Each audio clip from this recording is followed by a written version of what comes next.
Listo, ya estamos grabando. Bueno, Mario, bienvenido. Cuando quiera iniciar, lo escuchamos. Bueno, buenas noches para todos los asistentes. Realmente una convocatoria muy buena. Estamos casi llegando a los 200 invitados. Sí. Eh, primero que todo, eh, primero que todo, agradecer a la doctora María Fernanda. Hicimos todo el esfuerzo para que pudiéramos hacer esta reunión presencial, pero entendemos de las múltiples ocupaciones de la doctora María Fernanda. Agradecemos su presencia, su siempre disposición para nosotros los norte santanderianos. Ella estaba muy comprometida con nuestro trabajo en Cúcuta, en el norte de Santander. Hemos sido, perdónenme la expresión, hemos sido golpeados por la mortalidad materna en una forma importante y gracias a su constante interés en ayudarnos desde el punto de vista académico, pues hemos podido salir adelante en los momentos difíciles. Quise en la presentación llamarla manejar bien un código rojo salvavidas porque es una gran verdad. Y quisimos poner toda la experiencia de la doctora María Fernanda para que todos los asistentes, ya la gran mayoría lo conocen, pero resaltar a quien no conoce a la doctora María Fernanda, es una profesional de talla mundial. Realmente esa es la palabra para definirla, porque su amplia trayectoria, su preparación, su academia y algo muy importante que ella tiene su talante. Ha llevado estos programas educativos a los sitios donde ustedes ni siquiera se imaginan y a salvar vidas donde ustedes ni siquiera se imaginan.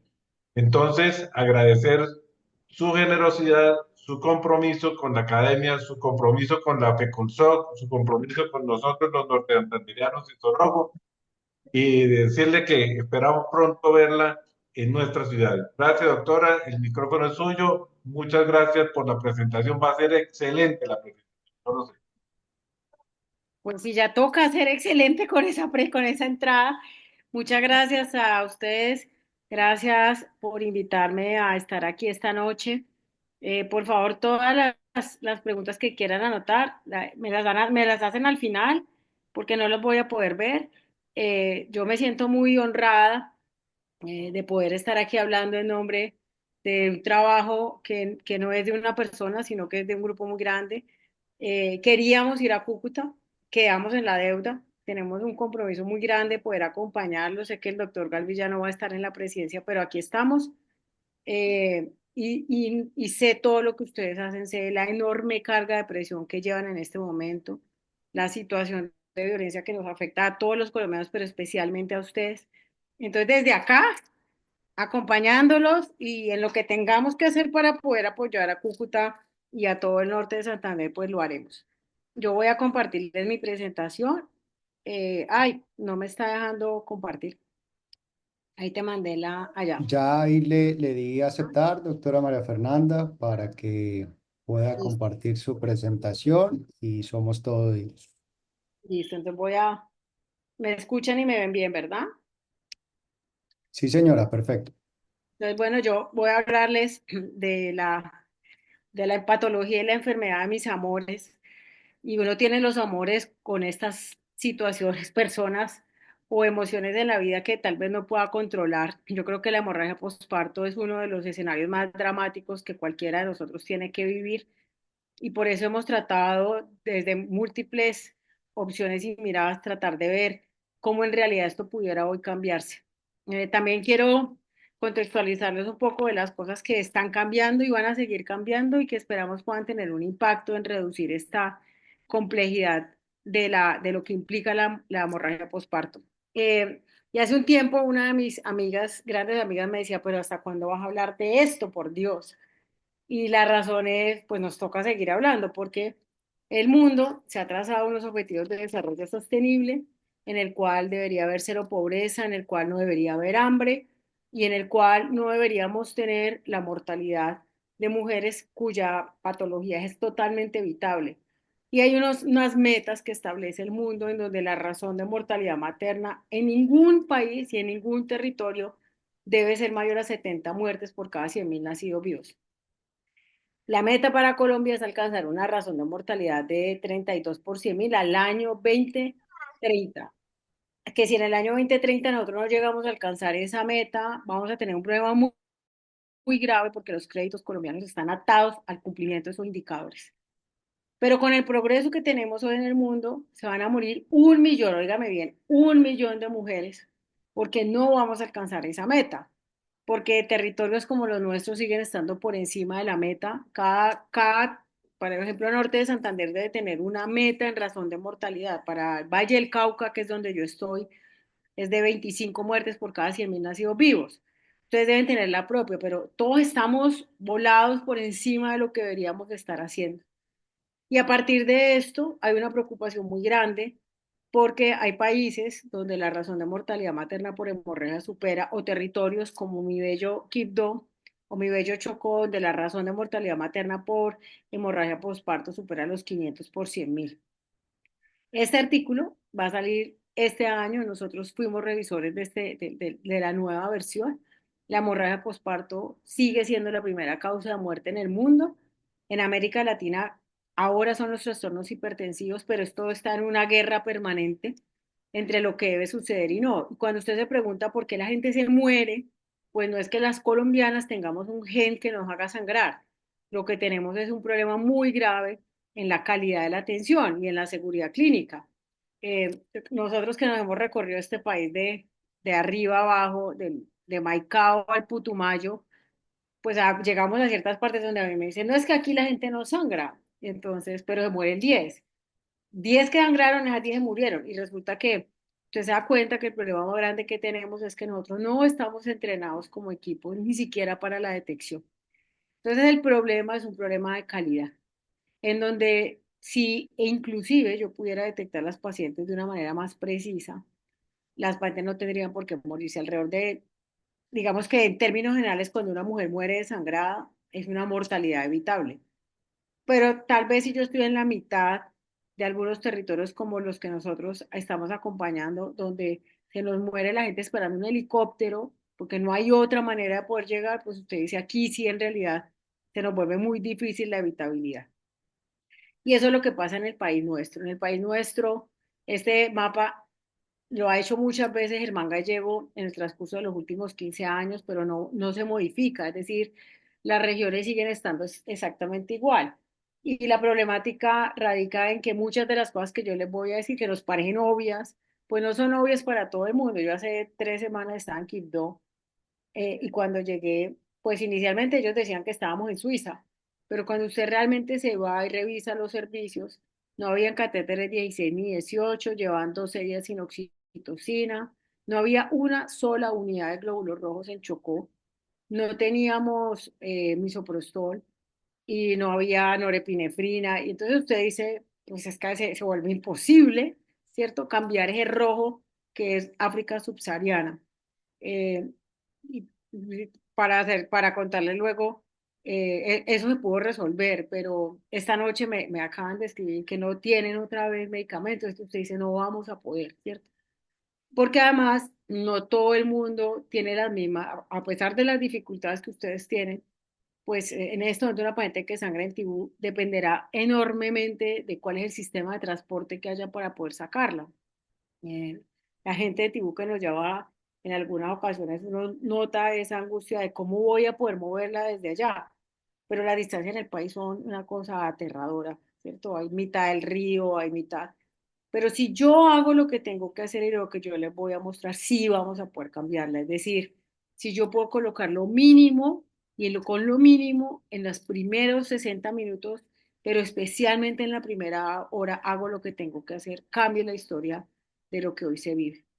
En territorios como este es el Pacífico colombiano en el que nosotros nos tenemos que bandear todos los santos días con un cierre masivo de servicios hoy en día, repensándonos qué hacer como ciudad. Y la hemorragia posparto vuelve y ocupa este primer lugar, arrastrada por territorios donde en realidad la cosa se vuelve muy difícil. Pero si usted está en Cúcuta y una paciente fallece por hemorragia posparto en Cúcuta, es un escenario completamente diferente a cuando yo me muero por hemorragia posparto en la mitad ¿cierto? En Quibdó hoy, esta noche. Es completamente diferente porque allí, si yo tengo todo lo que debería tener, la pregunta es, ¿por qué nos equivocamos, cierto? ¿En qué momento faltó algo que deberíamos haber hecho mejor? Esta es la razón por la cual la Organización Mundial de la Salud, hola, Doctora, disculpe, su pantalla se nos cayó. ¿Puede solicitarla otra vez compartir? sí, Rubí, espérate. Perfecto, ya estamos viendo otra vez. Entonces, esa es la razón por la cual en el año 2022 arranca un proceso que se llama el roadmap, la ruta de vuelo para combatir la hemorragia postparto al año 2030. Esta es una propuesta de la OMS que va a hacer que este año, llevamos un año y medio trabajando, yo hago parte digamos, del Comité del Desarrollo de la Guía Global, un trabajo ha sido un trabajo espantoso, durísimo, porque hemos podido revisar toda la evidencia, evidencia como quien dijo que la hemorragia postparto eran 500 cc. ¿Dónde salió? Y se van a llevar unas enormes sorpresas cuando esto salga. Pero sí, digamos que lo que yo les voy a mostrar sí es la evidencia de lo que hoy deberíamos poder hacer. Y la responsabilidad de las sociedades científicas, como ustedes lo han hecho, es poder hacer exactamente esta ruta hacia combatir la hemorragia. Entonces, hoy hay unas aproximaciones que se llaman los paquetes de intervención en hemorragia postparto. Y hay como dos grandes propuestas o tres grandes propuestas en el mundo. Cuando nosotros estábamos trabajando en el Comité de Reducción de Muerte Materna de la FIGO, se hizo una revisión muy grande. Yo debo tener, para poder evitar la muerte por hemorragia postparto, implementado uno de estos paquetes de intervención. Es decir, yo tengo que organizar mi servicio y mis indicadores. Tengo que tener un sistema de alerta temprana, es decir, tengo que tener una serie de condiciones que me permitan definir quién es la que va a sangrar. Tengo que tener, y esto es lo que todo el mundo llama el código rojo. Entonces, cuando el código rojo ha sido espectacular.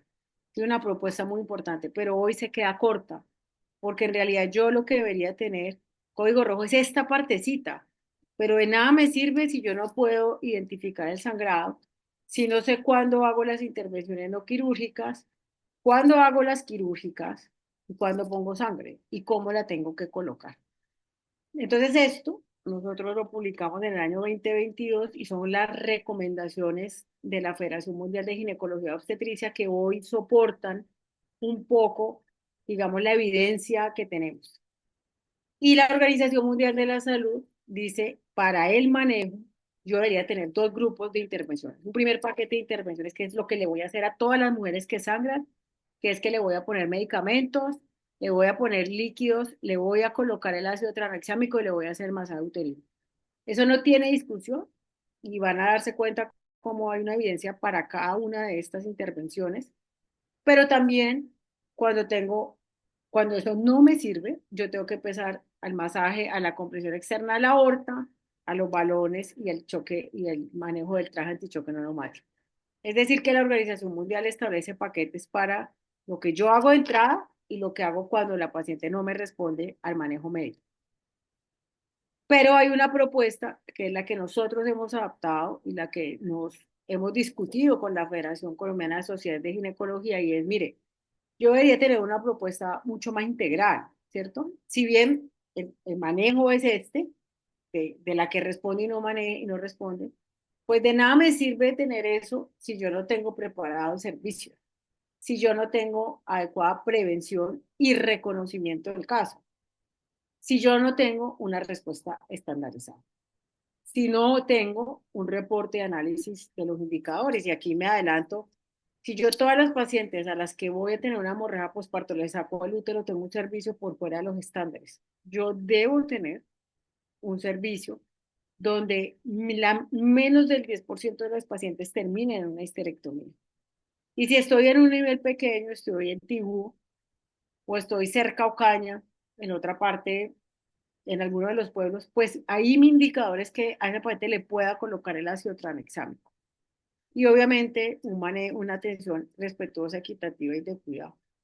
Por ello estoy segura que si lo que tuviéramos en el Chocó en este momento es una cantidad de pacientes de medicina prepagada, en este momento no les faltarían los catéteres 16 y 18, ¿cierto? Eso no estaría pasando. Entonces, nosotros somos racistas y clasistas por naturaleza. No tratamos, ustedes que viven la migración de frente, saben que eso ha sido así. Pero entonces se mueren más este tipo de pacientes precisamente porque no le damos la misma priorización. Si usted me preguntara a mí, ¿yo en qué me centraría hoy? ¿Cuál sería el primer punto con el cual se podría cambiar la historia de la hemorragia? Es este, es la capacidad de prevenir, reconocer adecuadamente y por eso ahí vamos a darle un poco más de fuerza. ¿Qué se sabe cuando yo trabajo con esos paquetes de intervención? Este fue el primer ejercicio que salió publicado donde 29 hospitales se compararon contra cohorte de hospitales y ellos evidenciaron cómo si yo trabajo de esa manera estandarizada, reduzco los costos y reduzco la morbilidad materna asociada a la hemorragia postparto. Este que fue publicado en Lancet del año pasado, en el Global Health del 2023, donde se demostró en Nigeria. Nigeria una región que tenía una mortalidad materna de 1000 por 100.000, donde la gente no tiene relojes para medir el pulso y donde no hay un tensiómetro, donde si usted va allá, usted dice, pero venga, es que si no hay lo mínimo, pues trate a todo el mundo.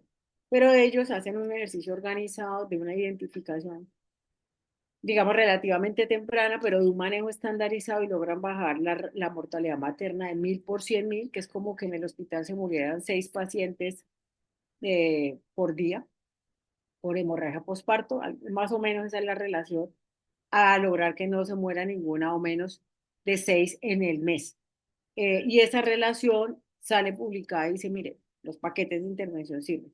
Y nosotros en la Fundación Valle Lili implementamos los paquetes de intervención completos desde el año 2017. Entonces empezamos a medir qué había pasado con lo que hacíamos antes.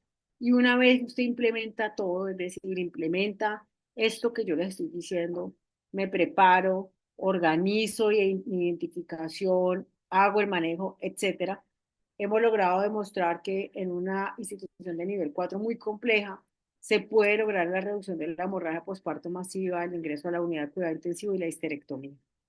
Entonces, los servicios obstétricos son servicios donde la horizontalidad en el liderazgo no puede ser tanta y en donde yo sí necesito una cabeza líder que sea capaz de poder establecer ese orden en la sumatoria de los eventos.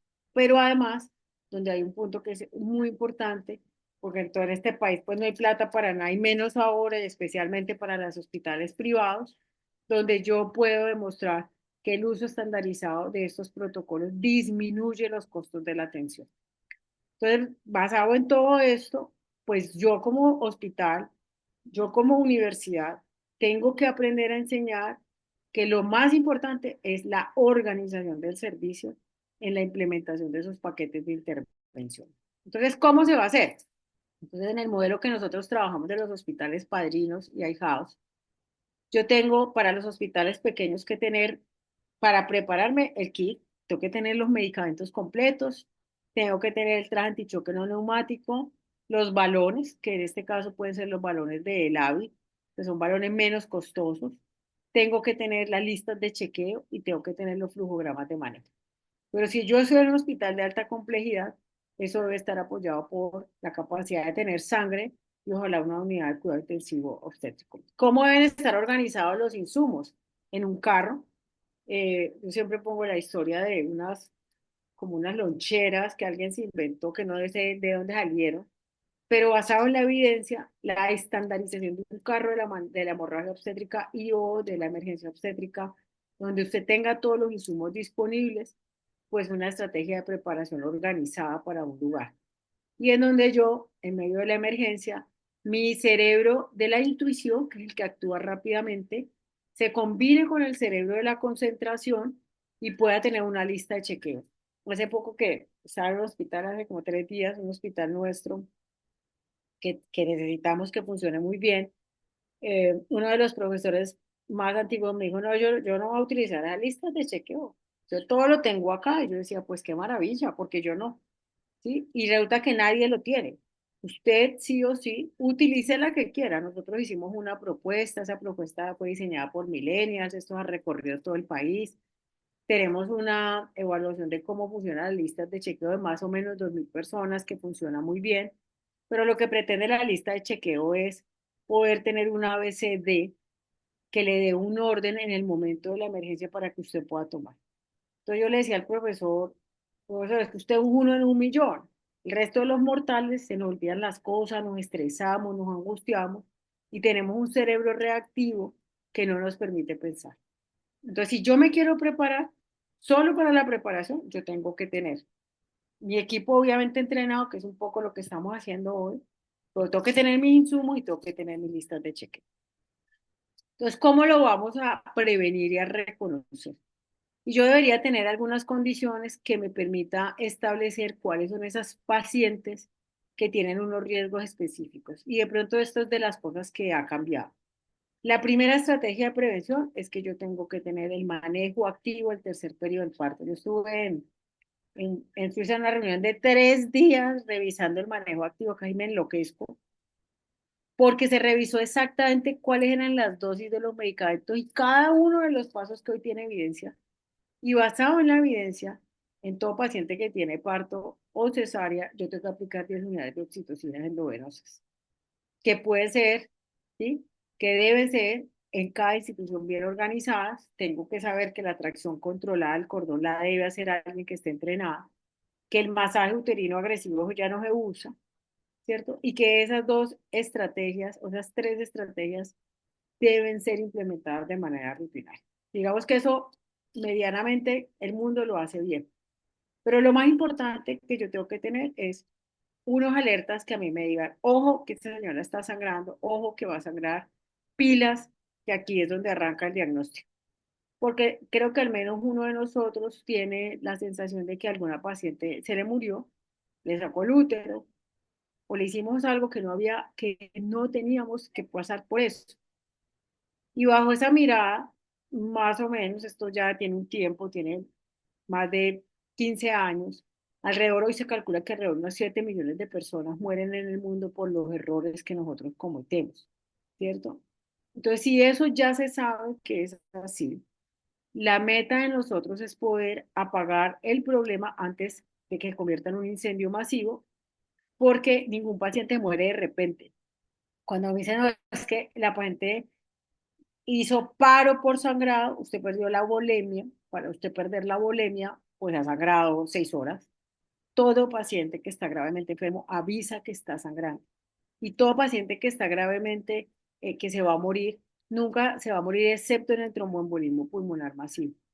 Entonces nosotros tenemos que implementar en la hemorragia un sistema que me permite identificar y activar ese famoso código rojo. Y esos sistemas de alerta temprana en obstetricia cambian la probabilidad de muerte. Este es un estudio muy importante de Joche Rojas y su equipo, que fue publicado en el American Journal del año 2017. Entonces, ¿qué se hace en hemorragia? Y si yo tuviera que ponerlo hoy muy simple, el primer punto es identificar a las pacientes que tienen anemia en el momento de la atención del parto, a partir de lo cual paso a la identificación del sangrado, puedo saber si está en choque o no y estadifico qué tan grave está la paciente para poder hacer un manejo de acuerdo a esa severidad. Vamos a arrancar con la anemia, porque la anemia, este es el análisis secundario del Woman Trial 2, un estudio que demostró que el ácido tranexámico no es preventivo, no tiene efecto en la prevención de la hemorragia postparto, pero en ese estudio, que era con más de 10.600 pacientes, se identificó que las pacientes, cuando tenían unos niveles de hemoglobina por debajo de 10, tenían más riesgo de fallecer. Y entonces voy a ponérselos de una manera un poco coloquial, que es como nosotros lo explicamos en los escenarios. Si hoy es 27 o 24 de febrero, y a usted le pagan el primero, si le pagan, pues el 1 de marzo usted se va y compra el jugo de moras, un jugo de moras lleno de moras, repleto de moras, y ese día se hace un jugo espeso. Pero el 24 del siguiente mes, como hoy, pues usted ya en la nevera no tiene moras, ¿cierto? Está esperando que le paguen y tiene un par de moras y hace un agua de mora. Usted coge los dos vasos y los bota. El primero que va a caer al piso es el jugo de mora, que está aguado, ¿cierto? El de hoy, el del 24, donde ya no tiene moras. Y esa mora, ese jugo, cae más rápido porque es menos viscoso. tienen una velocidad mayor de flujo. Y eso es exactamente lo que sucede en la anemia. Las pacientes anémicas tienen una menor viscosidad, lesionan el endotelio sin activar la cascada de la coagulación y generan una difusión de la función placentaria. Entonces yo no solamente me voy a morir porque no tengo un sistema de transporte que me defienda, sino que voy a perder más rápido. Entonces, entre más anémica esté la paciente, pues mayor es el riesgo de sangrar y de morirse. Primer sistema de alerta temprana. Nosotros antes hemos utilizado una tabla que si tiene riesgo o no, eso todavía sigue siendo válido. Pero si yo tuviera que simplificar, y hay que simplificar a los hospitales, la pregunta es cuánto tiene hemoglobina al momento de la atención del parto. Segundo, hay que identificar el sangrado. Y para identificar el sangrado existen una serie de herramientas. Uno es la estimación visual del sangrado y luego una serie de medidas complementarias. Entonces vamos a revisarlas rápidamente. La estimación visual del sangrado pues es muy buena en manos de las enfermeras y las auxiliares de enfermería. No sé por qué los obstetras somos pésimos para estimar el sangrado. Es como que nos da un miedo profundo definir que la paciente está poniendo grave. Y eso está probado en la evidencia. Las enfermeras, entre más tiempo tengan dentro de una sala de partos, funcionan mucho mejor y son más precisas. Por eso los equipos de obstetricia no deben rotarse de la sala de partos. Pero como yo no puedo clonar a las enfermeras que llevan mucho tiempo y nos somos tan malos para establecer realmente cuánto sangra, hace un tiempo un grupo que se llama el grupo de Genuity se inventó esta bolsa. Estas bolsas se llaman drapes en inglés, son unas bolsas que están calibradas para establecer cuánto es el sangrado. Esa bolsa recolectora, como en la imagen de la mano de derecha de ustedes, es, tiene una medición y usted establece si el paciente sangra o no. Se debe colocar cuando el bebé está a punto de nacer y usted ahí tiene que ser capaz de que en cualquier hospital, como estos que son los hospitales nuestros en la región donde está la comunidad indígena, pues ellos puedan ser capaces de entender que el paciente sangra. Y la verdad es que la bolsa funciona muy bien. Y si no utilizamos la bolsa, nos vamos a equivocar entre el 15 al 30% de los casos para que se pueda hacer. Desde el año 2019, el Colegio Americano de Ginecología venía diciendo necesitamos una serie de bolsas calibradas. Digamos que varios habíamos salido a decir esto hay que hacerlo, nosotros lo venimos implementando más o menos desde ese mismo año. Y sale el año pasado la publicación de un estudio que se llama el Emotive Trial. El Emotive Trial no se va a repetir, es un estudio de 16 millones de dólares, en donde es un estudio hecho en 4 regiones supremamente complejas del mundo.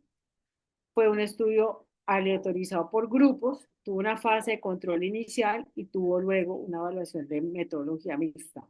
Es un estudio, o sea, este estudio, por donde ustedes le miren, es dificilísimo volver a hacer, pero está muy bien hecho. Lo dirigió Ioannis Gallo.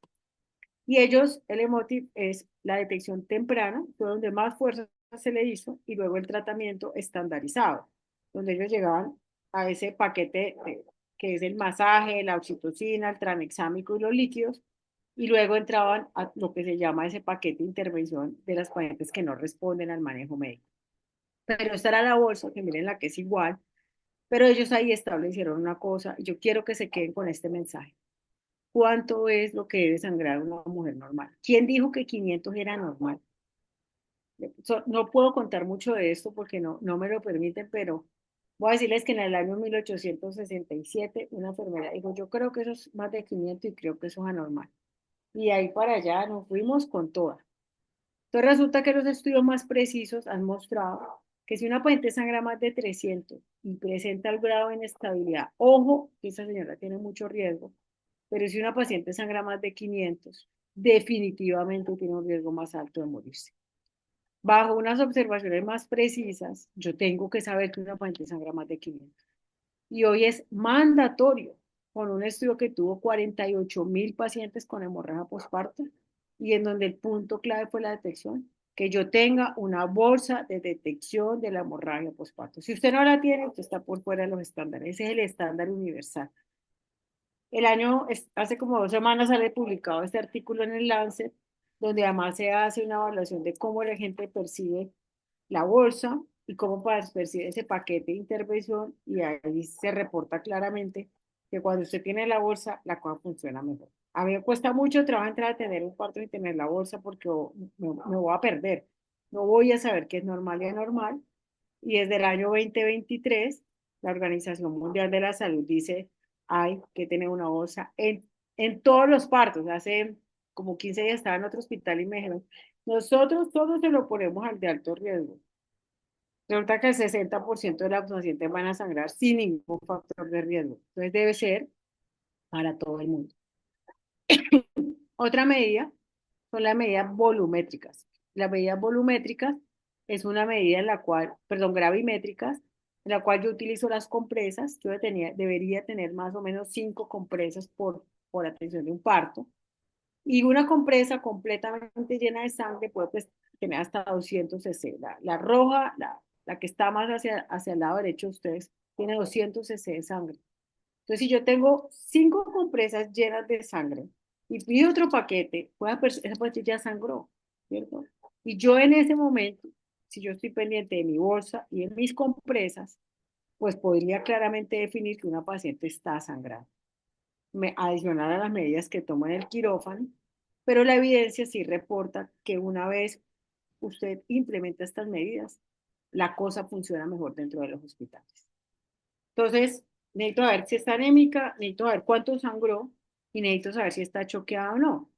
Tengo esta que ha sido la propuesta siempre del grupo del Código Rojo, que es una propuesta que todavía es muy importante, donde lo primero que se cambia es el accesorio, la perfusión y después cambian los signos vitales relacionados con el choque. Pero la propuesta más juiciosa y más precisa en este momento, basada en la evidencia, es el índice de choque, que es esa relación entre la frecuencia cardíaca y la presión arterial sistólica, que hoy para hacerlo más fácil es si la frecuencia es más alta que la presión, la paciente está choqueada. Y así a nadie se le olvida. Y esto nace desde el año 2014 con el grupo Arul Kumaran, donde ellos evidencian cómo el índice de choque por encima de 0,9 se correlaciona con mayor riesgo. Y el grupo de Campinas establece realmente que la mayoría de las pacientes que se pusieron muy graves estaban con un índice de choque todas por encima de un 0,9. Entonces ese índice de choque tiene una especificidad supremamente alta para el diagnóstico de una hemorragia posparto con inestabilidad hemodinámica. Entonces yo tengo una paciente que tiene sangrado. Esa paciente le confirmo, está anémica, que le aumenta el riesgo, tiene un sangrado y el índice de choque es mayor a 0,9. Yo ya sé que tiene hemorragia posparto y tiene inestabilidad. Entonces ahora lo clasifico. ¿Y por qué lo clasifico? Porque eso me establece con que probablemente a qué me voy a enfrentar. Si yo tengo una paciente que sangra más de 500, pero su índice de choque es menor a 0,9, esa paciente probablemente no vaya a fallecer. La paciente debe responder al manejo médico de primera línea, a los líquidos y al masaje.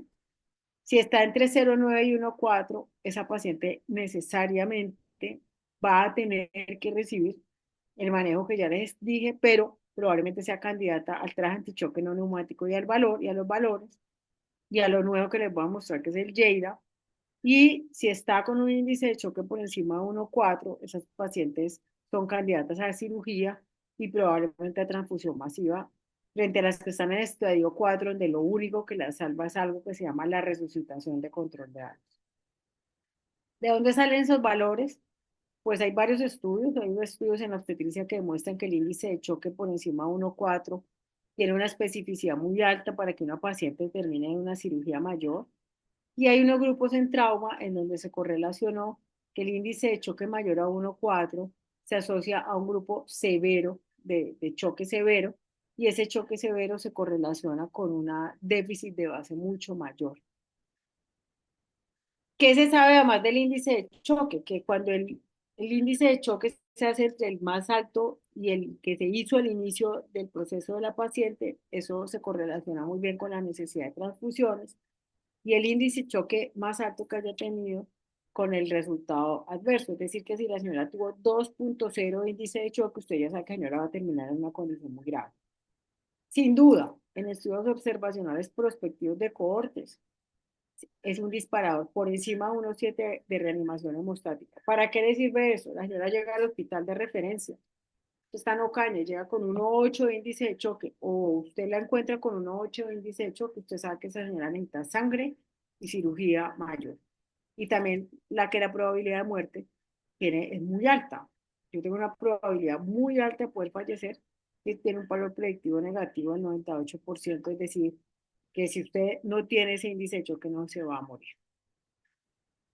Y algo que hemos dicho permanentemente es que yo debería poder tener una medición objetiva en un paraclínico que me pudiera medir qué tan grave está un paciente y por eso los invitamos permanentemente a que todas las pacientes con hemorragia le tomen unos gases arteriales y uno pueda establecer si ese déficit de base es mayor a 6, a menos 6 y ojalá no mayor a menos 10 porque eso se asocia con una probabilidad también de muerte mayor. Entonces, la clave del manejo de la hemorragia postparto hoy, basado en la evidencia, es en la identificación del sangrado, del paciente de riesgo por anemia, del sangrado y el grado de choque. ¿Qué hago yo cuando ya tengo la respuesta? Ya tengo el diagnóstico, pues hago un manejo estandarizado, en donde aquí es donde está el código rojo. Entonces, cuando el doctor me decía, ¿cómo hacer que un código rojo funcione mejor?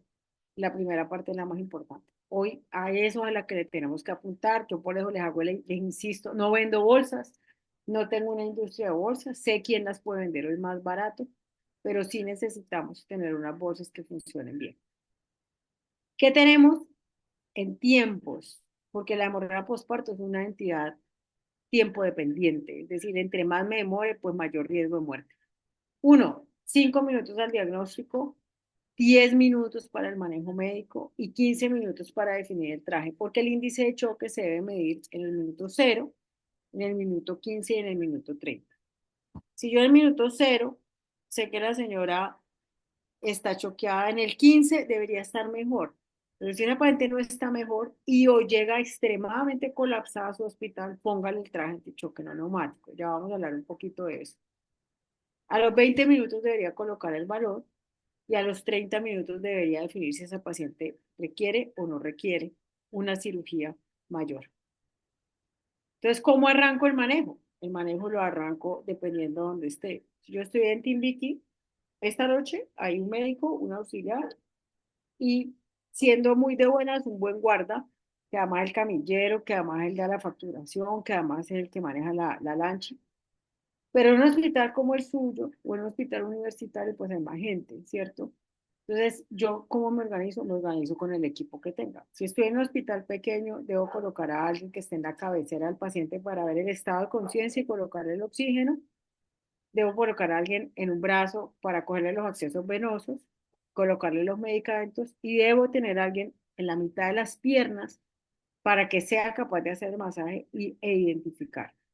Pero si yo tengo un hospital más grande, pues debería tener una persona que esté en una esquina de la habitación del paciente o el espacio del paciente, de la paciente, para que desde la lejanía, sin estar metido, sea capaz de liderar y leer la lista de chequeo. ¿Cómo voy a hacer ese manejo?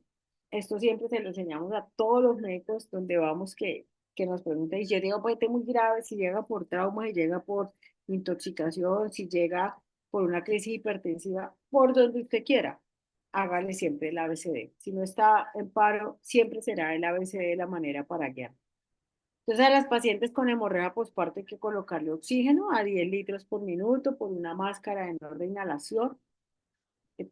Que quiero colocarle una cánula, colóquele la máscara, porque si usted sabe dónde va a arrancar, pero usted no sabe esto dónde va a terminar, colóquele la máscara de no inhalación. Dos accesos venosos en el mismo brazo, pero usted va pues a la sala de partos y ahí está todo el mundo crucificado, ¿cierto? Dos en el mismo brazo para colocar el monitor en el otro, pero sobre todo porque si usted pierde las venas o las dañan o algo pasa, pues usted tiene el otro brazo en el cual puede trabajar. Por esos accesos venosos deberíamos colocar por un lado los líquidos endovenosos. Hoy en día se coloca poco volumen de líquidos endovenosos. Se debe colocar lo mínimo que usted quiere porque piensen en el jugo de mora que les conté al principio. Yo no necesito disminuir tanto la viscosidad de la sangre y además esto me genera todo lo que ustedes ya previamente conocen. Y debo en cada región, definir cuál es ese paquete, ese grupo de medicamentos que voy a colocar. Nosotros, por un esfuerzo también muy grande desde la FECOLSOC, hemos logrado tener unos protocolos. En estos días me decía alguien, pero venga, es que ¿por qué? Después eso fue como un año de revisar que la oxitocina, la dosis más exacta son 80 miliunidades por minuto y que la preparación menos riesgosa son 40 unidades en 500 a 60 cc por hora para colocar menos volumen. Entonces, esto que ya lleva mucho tiempo de poder ser revisado, pues son unos protocolos que están basados en la seguridad de la atención, en donde la propuesta es colocar oxitocina, metilina y misoprostol como uterotónicos y obviamente el ácido tranexámico. También una pelea de un año fue cómo le coloco yo estos medicamentos a la gente, pues se los tengo que colocar al mismo tiempo. Las vías de acción de la oxitocina, el metergina y el misoprostol son diferentes, pero también los picos de acción. La oxitocina actúa muy rápido, pero el misoprostol a los 45 minutos es el tiempo de la mayor efectividad. Y la idea es poder colocarlos de manera conjunta muy rápido y colocar el ácido tranexámico que sale del estudio del Woman Trial que salió ya en el año 2017, donde se demostró que el ácido tranexámico disminuye la probabilidad de muerte y de cirugía mayor, especialmente cuando se coloca en tiempos menores a 15 minutos. De ahí que basado en toda la evidencia, los 10 minutos es el tiempo máximo que yo tengo para colocar los medicamentos. Y hoy, basado también en los resultados de los diferentes estudios, se puede administrar una segunda dosis a los 30 minutos o en las siguientes 24 horas si el paciente sigue sangrando. Lo cierto es que desde el año 2023 está muy claro que esas primeras intervenciones de masaje, agentes uterotónicos, ácido tranexámico de líquidos, son la estrategia básica que salva la vida de los pacientes. Ahora que estábamos haciendo una revisión de la histerectomía que ustedes van a ver más adelante, resulta que la mayoría de las pacientes que terminan histerectomía no tienen las dosis completas de los medicamentos. Cuando yo ya no tengo una respuesta y la paciente está en choque, a los 15 minutos yo debería colocarle este insumo. Este insumo no se coloca en Estados Unidos, este insumo no lo colocan, aún todavía en algunos hospitales de Colombia ha habido mucha resistencia. Pero nosotros no somos Estados Unidos ni Noruega, somos un país que no tiene sangre y somos un país que por política pública tenemos que usar las cosas que sean más costo efectivas. Entonces, el traje antichoque no neumático, que lo vende la Frecorso, tampoco lo vendo yo, ya hay otro proveedor para Colombia. Es un traje que coge en los segmentos uno y 2, comprime, ¿sí? Los segmentos uno, 2 y el 3 y eso genera una presión para que haya un aumento del retorno venoso, como si yo estuviera autotransfundiéndome una unidad, 1.5 unidades de glóbulos rojos. El segmento 4 es un segmento que abraza la pelvis y disminuye la perfusión del útero. Y el segmento 5 es un segmento que se aplica sobre el útero para hacer una compresión sostenida. Eso no es una compresión externa realmente de la aorta, es un fenómeno más de estimular la contracción uterino. El traje compra a tiempo y disminuye la severidad del choque. Nosotros hemos apoyado la construcción de la evidencia demostrando que apoya la reducción de la mortalidad materna, pero sobre todo permite una recuperación mucho más rápida de la inestabilidad hemodinámica y la necesidad de hacer transfusiones, embolizaciones u otras cosas. Desde el año 2020 la UNICEF ha dicho que esto es un insumo de primera línea en todas las salas de parto del mundo. Los balones están indicados en pacientes que tienen atonía uterina y o una retención de restos placentarios que se extraen y luego hay un proceso de no contracción uterina y en pacientes con placenta previa.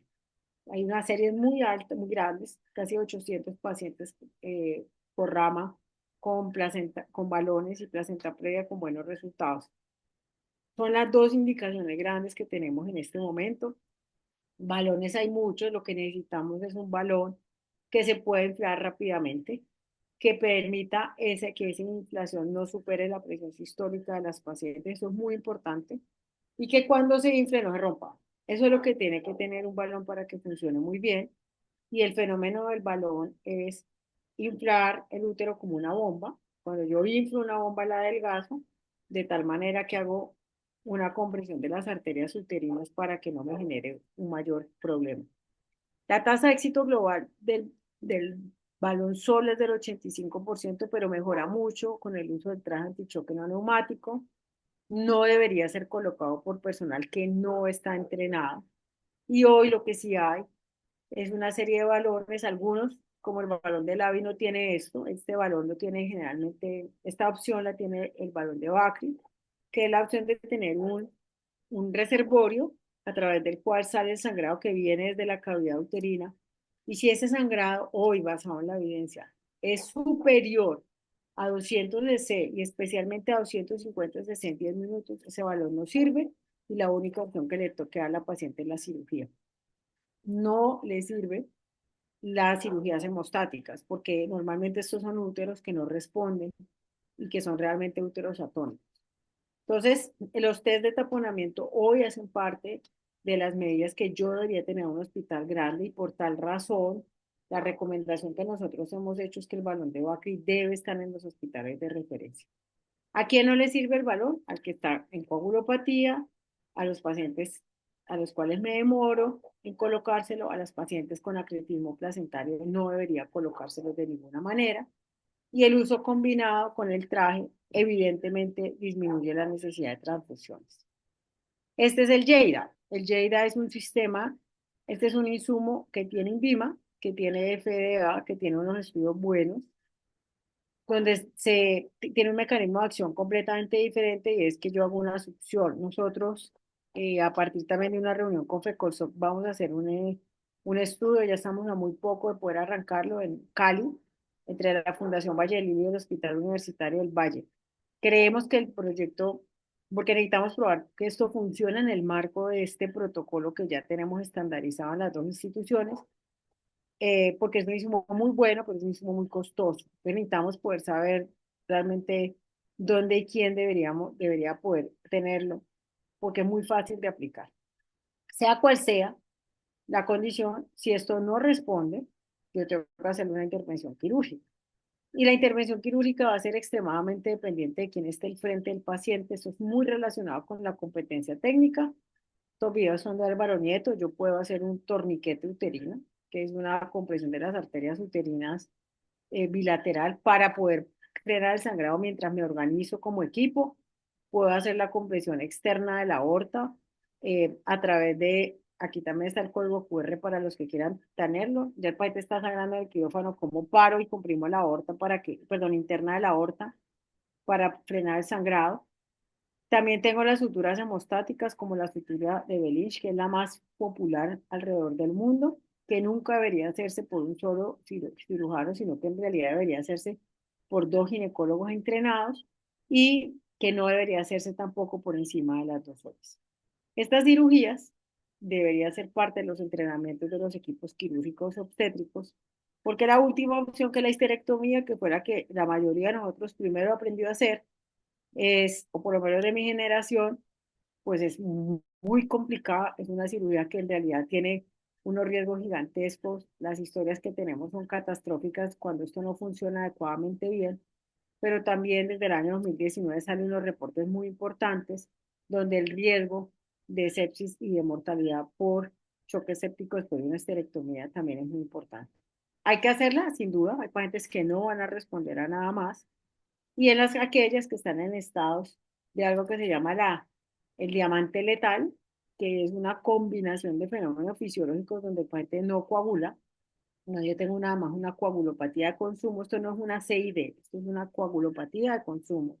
Me como lo que tengo, pues ya realmente en estos casos lo único que me queda es hacer la histerectomía y proceder a hacer esto que son los empaquetamientos pélvicos. Esto se llama cirugía de control de daños, que es otra cosa, que es algo que para el grupo que está acá podemos también revisar, que hay de esto hoy en día, pero que tiene unas indicaciones tanto perioperatorias como intraoperatorias para que yo sea capaz de definir desde que estoy entrando al quirófano que esta paciente le voy a sacar el útero y la voy a tener que empaquetar. Los hospitales de referencia deben desarrollar equipos expertos para poder hacer este tipo de cirugías. Hace un poco estaba una paciente en el Caquetá, eh, donde estaba una ginecóloga muy pilosa, pero ella no había tenido, nunca había tenido que hacer este tipo de cosas sola, estaba sola ese día en ese hospital y a través de un teléfono nos dijo, estoy aquí, ¿qué hago? Entonces, hoy, por el uso de la tecnología y de estas redes que nos conectan, pues yo sí puedo ser capaz de hacer un fenómeno de relacionamiento para acompañarlos a ustedes en el momento en que lo necesiten.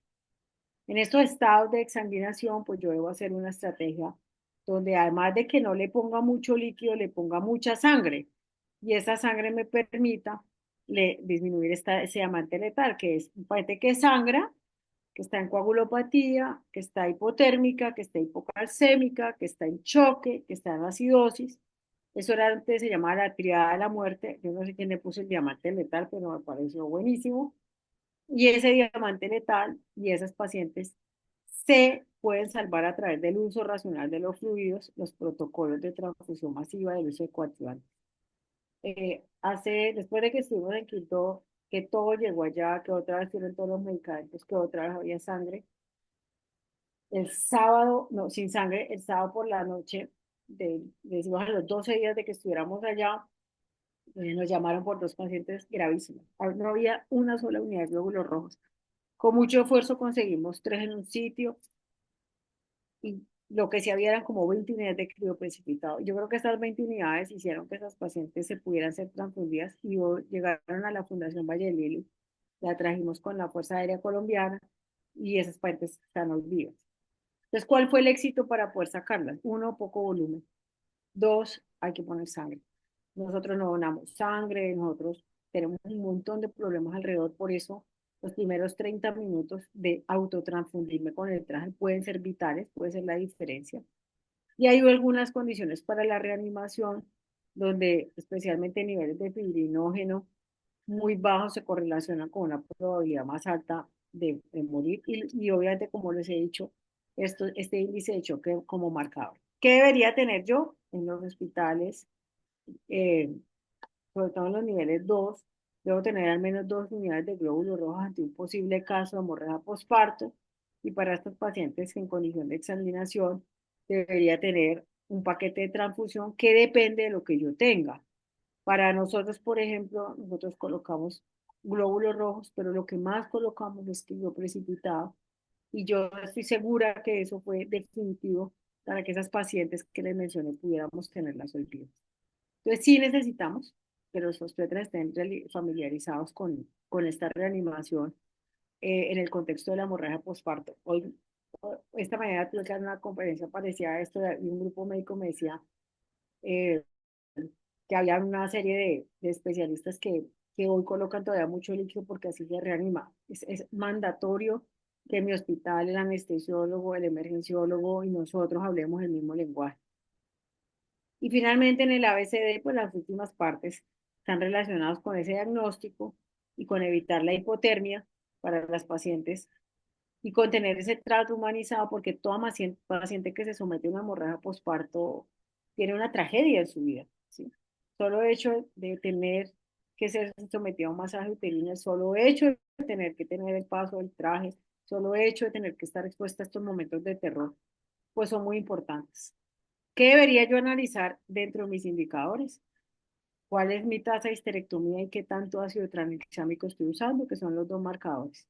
Y obviamente, pensar que la paciente es el centro de este cuidado y que toda mujer que logramos sacar adelante tiene una historia que superar alrededor de la hemorragia postparto. Yo voy a terminar simplemente contándoles cómo va nuestro hospital padrino, este hospital que nos ha hecho conocer un país tan diverso y además una gente espectacular. Yo creo que si pudiéramos tener un estadio donde metiéramos a todos los que trabajamos en esto, eso seríamos capaces de mover el mundo y seguramente sacar al país adelante. Entonces, en esta estrategia lo que nosotros tenemos es un hospital grande que abraza un hospital más pequeño y que a través de ese abrazo fraternal, pero además empático y académico, lo que tratamos de hacer es un modelo de innovación social para llevarle desarrollo al territorio. La estrategia está soportada en una parte que es IRIEUCA, que es la más divertida, la más dura, que luego va a ser un modelo de telemedicina y teleasistencia, donde hoy quiero decirles que Acaban de llegar como 5 pacientes supremamente graves a un solo hospital en medio de los caos de las redes que estamos viviendo. Pero esto nos ha permitido a nosotros poder entender que hay que ir a los hospitales, que hay que migrar, que hay que ir a conocer, que me quedé con el compromiso de ir a Ocaña y lo vamos a hacer, que hay que movilizar recursos para poder ir a todas las partes y entender lo que está pasando, que hay que entender cuál es el sistema de transporte que hay entre los sitios, dónde están los líderes, cuál es ese guarda que es capaz de aprender a colocar el traje de la hemorragia posparto, porque es el único que está disponible para ayudar al médico rural que está de turno. Y también entender que tenemos un WhatsApp que hay que utilizar, que no es lo más seguro en términos de la tecnología cibernética, pero que sí es supremamente indispensable para mantenernos unidos y que estamos en la mora como país de migrar a sistemas de telemedicina más equitativos. Nosotros tenemos una plataforma que ya en este momento tenemos que actualizar, pero que nunca pudimos compartir porque le hicimos pensando solo en nosotros. Hoy en día estamos en 363 hospitales. Eh, este año nos hemos volcado por completo a la región Pacífico, especialmente porque tenemos 6 hospitales en condiciones extremadamente graves, donde, como les digo, es como quinto hay 6. Hemos logrado atender solo en maternas mamás a 9.000. Esto son sobre las 10.000 pacientes, de las cuales nos han muerto 20 pacientes que no pudimos mover a ninguna parte. Pero la misma red la hemos utilizado para otra serie de estrategias como el accidente cerebrovascular y el manejo de las de emergencia de neonatos. En obstetricia, logramos publicar que esta estrategia, cuando nos unimos, funciona, que hay que mirar, que uno no puede salvar solamente su hospital sin mirar a lo que pasa afuera, y que publicado ya en el Lancet, hemos logrado poder entrar a la política pública y acompañar al Ministerio de Salud y a la sociedad, a la FECOLSOC, en una estrategia de tratar de poder estar en todos los territorios para que el territorio adapte su modelo. Con muchísimo esfuerzo hemos logrado reducir y apoyar la reducción, porque realmente esto no lo hemos hecho nosotros hemos estado aquí jalonando. Quiero pedirles hoy que por favor nos sigan, créanme que las redes sociales son importantísimas hoy para que los donantes vean que la estrategia tiene aceptación y para que podamos llegar a todas las opciones y a todos los países en los que están aquí hoy. Mi hija está enferma, está en la otra habitación y cuando ellos enferman le piden a la mamá que la acompañe a dormir. Y yo esta mañana me tuve que ir muy temprano, pero ahora que llegué, estaba bravo porque no me iba a acostar con ella en este momento. Y la pregunta que me hacen ellos cada vez que tengo este tipo de situaciones es si vale la pena. Es decir, ¿por qué mi mamá no me acompaña nunca? Me dijo ahora, cuando estoy enferma. Y realmente a veces me cuesta mucho trabajo explicarles que yo creo que esto vale la pena, que los escenarios de educación y los escenarios de contacto y la posibilidad de ponerle a la gente lo que hoy está pasando y ha cambiado la vida a muchas mujeres, y que creo que estamos en la responsabilidad moral y ética de seguir acompañando a niños como mi Santi, como Luchi, para que su mamá puede que no lo acompañe todas las noches que esté enfermo, pero sí esté ahí para darles un apoyo y ayudarlos a encontrar ese destino que tienen. Entonces, con esto me despido. Muchas gracias a todos y muchas gracias por acompañarme en esta, donde me dijeron, explíquenos todo, pero traté de hacerlo de una manera que fuera la más cercana para ustedes.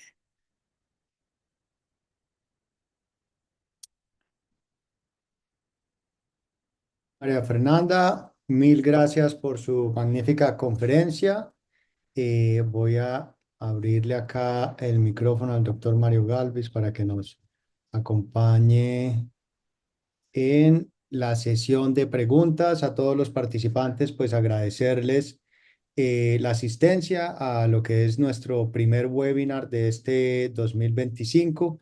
El año pasado tuvimos varios webinars que fue de interés de muchas personas y esperamos este año pues repetir la hazaña. Les invito a anotar en el chat las preguntas que tengan para la doctora María Fernanda para poder retransmitírselas.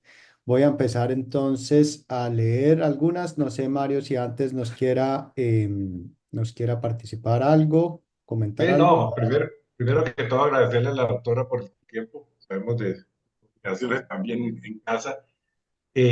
Logramos, doctora María Fernanda, 309 participantes en la conferencia de hoy. Llenamos el Estadio General Santander. Y eso es muy satisfactorio para nosotros porque realmente el tema era de gran interés. Seguimos entonces, el doctor Santiago. Vale, muy bien. Entonces, vamos a ver qué preguntas hay por acá en el chat. Las Hay muchos. bolsas, mira, las bolsas. Yo estoy viendo, aquí estoy viendo las bolsas. Vale, Mira, sí, no hay otra manera de cuantificar. Eh, eh, en diciembre y luego en enero nos echamos una pela de 3 días, y después de un mes. O sea, hemos estado casi, yo diría que alrededor de unos 60 días revisando esto, solo esto. Eh, y específicamente, la bolsa es la única manera estandarizada de la detección de la hemorragia. Entonces, yo le voy a pasar al doctor Mario Galvis unos nuevos proveedores que hay de bolsas. Inclusive hay un proveedor que estamos hablando para ver si la FECOSOL logra contactar lo que ya hace 60.000 bolsas que la vende a $1, ¿cierto? Que ya esto se volvió una cosa súper masiva. Hay algunos hospitales, como les digo yo, súper tacaños, que dicen, no, no, yo no, no, yo, esa bolsa no me alcanza. La bolsa, la más cara está en 19.000 pesos, la más barata está en 10.000. Menos de ahí va a ser difícil, sobre todo pues porque es un plástico de un solo uso. Eh, pero la bolsa, digamos que lo más importante es que pueda estar calibrada. ¿Qué han hecho algunas universidades del país? Han calibrado bolsas. Entonces, con las bolsas rojas, le hacen un proceso de calibración juicioso, se van y buscan al amigo de ingeniería, al que está haciendo la tesis. Bueno, eso he visto bolsas de todo lo que usted quiera, desde la bolsa roja volteada, simplemente que la misma gente hace una línea y dice el que sangre más de eso sangra 500. Pero yo creo que si es un llamado a la innovación y es si yo realmente no puedo, entonces no se hace. Pero cuando estábamos hablando de esto con el doctor Ortiz hace tiempo, sí, peleaba conmigo por las bolsas. Ahora ya no peleamos por otras cosas, pero no por la bolsa. Eh, la pregunta era si vale, o sea, si se incrementa mucho el costo de la atención. No se incrementa porque se disminuyen las complicaciones. Digamos que hay un estudio de costo-efectividad que no ha sido publicado de eso. Pero la otra cosa es que yo veo que en los hospitales se compran unas cosas, ¿cierto? Gigantescas o unas cosas que no utiliza, cuando una bolsa, pues realmente 10.000 pesos por una vida no es mucho. Entonces, hoy no tiene ninguna otra discusión. Yo le mando a él eh, para poder hacerlo. Había algo aquí que me llamó mucho la atención y era qué tan lejos está el hospital ahijado más lejos. Depende, porque tenemos hospitales ahijados en la Alta Guajira. Yo estoy a 3 aviones de poder estar con ellos, pero el hospital ahijado que está en medio de la Guajira, está a 7 horas de Riohacha, en Nazaret, pues Nazaret tira la alarma, sea que se la tire a Maicao o no la tira a nosotros. En el Pacífico colombiano, nosotros tenemos unos territorios que pueden estar entre 48 a 72 horas de poder sacar un paciente en medio de un río o en medio de la selva, porque tenemos una parte de selva que está en la región pacífica donde, no, donde la gente ni siquiera tiene nombre. ¿Sí? Entonces, sí se puede hacer. Si yo hago los primeros 30 minutos como debe ser, y le trabajo muy duro en esos 30 minutos, hemos logrado sacar gente. Eh, alguna no, y principalmente por el transporte. Eso fue lo como que leí que había ahí. No sé si tú leíste algo más. Bueno, mi amigo el doctor Armando Briceño de San Cristóbal, Venezuela, le manda muchos saludos, le agradece la deferencia que tuvo usted alguna vez de ir allá y entrenar a colegas en Venezuela. Hace la pregunta sobre lo de las bolsas, que dónde conseguirlo. Entonces, pues queda eso de tarea. Creo que la doctora María Fernanda le va a pasar ese dato al doctor Mario Galvis y lo amplificaremos.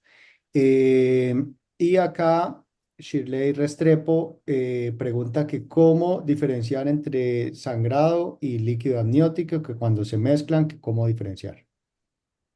A ver, ahí la pregunta es cuánto líquido amniótico al final de un parto, ¿cierto? Yo tengo una paciente que tiene un parto normal, pues yo no voy a tener mucho líquido amniótico en el momento final, ¿sí? Yo no voy a colocar la bolsa durante el trabajo de parto, yo la bolsa la tengo que, esa bolsa tiene que estar colgada, tiene que estar lista, casi que enrollada y uno lo que hace es la desenrollo y la pongo. Esa es como la técnica, digámoslo así. Y tiene que ser en ese momento. Si un bebé, si yo tengo una paciente en expulsivo, pues en ese momento yo no voy a tener un parto normal en promedio más de 200 cc nunca de líquido amniótico. Puede que tenga algo, pero no voy a tener una cantidad. Y lo otro es que hay, la parte que sangra, sangra. O sea, puede que usted tenga algo de mezcla, puede que suceda, pero yo no le voy a colocar eso en todo el trabajo de parto, que es donde se pierde el líquido amniótico y donde yo sí me pudiera confundir. Ese es como el cuide del asunto. Doctora, yo tengo una pregunta que siempre nos hacen cuando hacemos capacitaciones y es si podemos colocar al mismo tiempo el balón hidrostático y el traje anti-shock. ¿Y cuál se colocaría primero en el caso que pudiera ser? ¿No? Bueno, colocarlo al mismo tiempo no pueden hacerlo porque eso es muy difícil. O sea, o hace una cosa o hace la otra. Y también fue una pelea de 2 días. No me acuerdo, fue como un año de discusión. La verdad es que si usted piensa en un equipo no entrenado, es decir, ninguno, probablemente ninguno de los de aquí haya puesto más de 50 balones y trajes. Un equipo no entrenado debería ser primero lo que es más seguro y más fácil de hacer. Esa es una premisa en emergencias. Y lo primero y más fácil de hacer, pero que además me genera una posibilidad de reanimar el paciente, es colocarle un traje antichoque no neumático. ¿Sí? Si yo coloco el traje, tengo una doble actividad. Reanimo al paciente con la autotransfusión y también me da la posibilidad de empezar a hacer una disminución del sangrado por la compresión de las uterinas. Y yo tengo el tiempo, una vez colocado el traje, de poder preparar mi equipo para colocar el balón. Eso se lo digo porque los dos balones tienen un quick, ¿cierto? Es decir, para el balón de Bacri, yo tengo que poder armar el balón del rojo con el rojo, ¿cierto? Y tener mi sistema. Y a la gente en los momentos de estrés se le olvida un montón eso. Y estamos hablando aún de obstetras que tienen un poquito más de preparación en términos de que han estado más expuestos. Eh, entonces, digamos que esa es como la propuesta hoy en día, es primero el traje y luego el balón. Vale, la doctora Raiza nos pregunta sobre la experiencia con el uso de balones artesanales.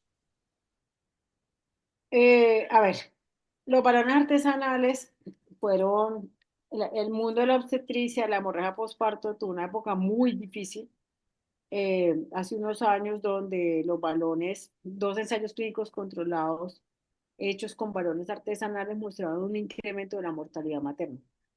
Esos estudios que fueron ensayos clínicos controlados hechos por un grupo que es de Alexandre Dumont, que no se hizo en Francia, casi acaban con los balones, es decir, los balones, la OMS había dicho más o menos, se van de la historia.